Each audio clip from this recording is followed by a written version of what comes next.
Welcome back to Sika Strength, welcome back to Sika Stand. Today we're talking about how we teach the bench press with my glamorous assistant over here. So to preamble this, we're going to be talking about the setup for the bench press, your grip width, your stance width, where you want to be focusing, how you want to be bracing, and then the speed the barbell should be moving at and where it should be moving to. This is very much for the general athletes, for the people looking for a stronger bench press, for our judokos, our Brazilian Jiu-Jitsu players, our rugby players, our football players, and isn't the same setup we'd use for competition powerlifters. So with that being said, the first thing we're going to look at is grip width.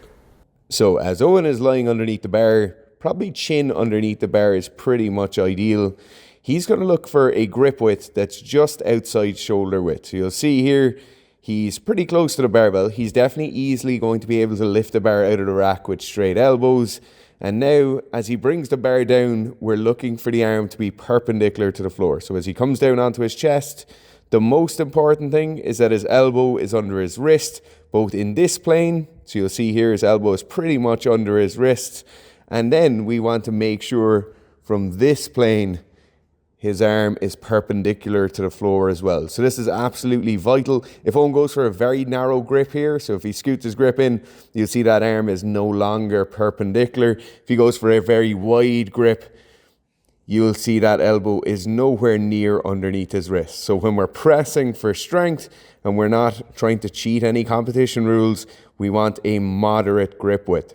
Now, what goes along with this as Owen does the next few reps is you'll see his elbow is around 45 degrees out from his torso.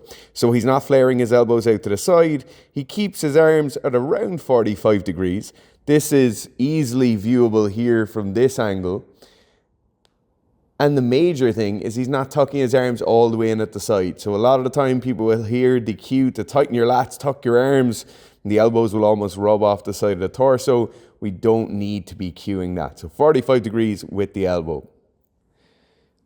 So point number 2 then is stance and feet. So our feet should always be on the ground when we're bench pressing, particularly if you're an athlete. You don't want feet up off the ground. You don't want feet tucked in underneath your ass on the bench. You definitely don't want to be in an unstable position. So as Owen sets up for the bench, he's basically looking for his feet in a pretty moderate position here.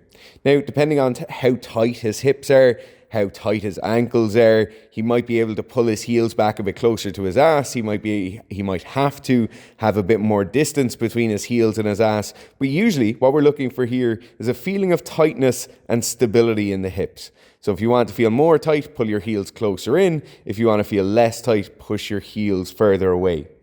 Now, in terms of having heels set on the ground or not, we're not massively for one or against another.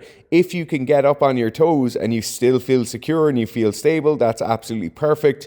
But if you're up on your toes and you get a little wiggle in your knees or a wiggle in your ankles as you're going throughout the bench press, then we want to be getting those feet back to being flat on the floor. So now we've decided our grip width, we've decided our stance width, and the next thing is going to be setting up for the bench press. So as you're setting up, a lot of the time people will do all the work of getting tight. They'll figure out their stance width, and then they'll lie back on the bench and become completely flat and look like a dead fish on the ground. So as he's coming back here, you'll see Owen has a small amount of arch in his lower back. His hips are set and tight. His shoulder blades are pressed directly down into the bench, and he is in a solid position. This is the most important thing as we're beginning our setup, that we get into this tight position and we stay there. Up next then is tempo. So as Owen unracks the barbell, he's thinking about a consistent tempo on the downward portion of the lift. So as he descends, consistent tempo, and then a nice aggressive press up. So he's not going to drop the barbell straight down onto his chest. He just wants a nice consistent pace on the way down. How we'd refer to this is bringing the bar down with intention and then being as aggressive as he can possibly be on the way back up. Now, another example of an error people make here, and Owen will give an example of this, is sitting down super slowly, kind of very much just barely bringing the barbell down, waiting for his chest to come up and meet the barbell. And then he's doing a very, very difficult eccentric portion of the lift, which we don't want. You want to be pulling the bar down onto your chest with intention and then aggressively driving it up and away. So the final point then is a very common error on the bench press, and it's where people make contact. So depending on the length of your arms, particularly the length of your upper arm to lower arm, you might make contact a bit lower or a bit higher on your chest. Generally, the bottom of your sternum here is roughly where it should be. Now, as Owen descends down, if he makes contact a bit too high, you'll see he's lost this vertical angle with his forearm. So ideally, he'd bring the barbell down a bit lower on his chest. He gets that vertical angle back, maintains that 45 degree with his elbow, and then he can press easily in this position.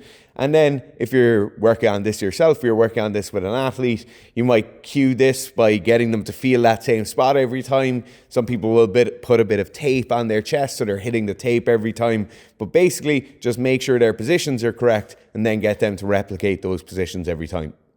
So if you found this video useful, please do let us know. If there's other exercises like this that you'd like to see Owen demonstrating or Owen coaching you through, please do let us know, whether it's squats, deadlifts, power cleans, whatever it is. And thanks very much for tuning in.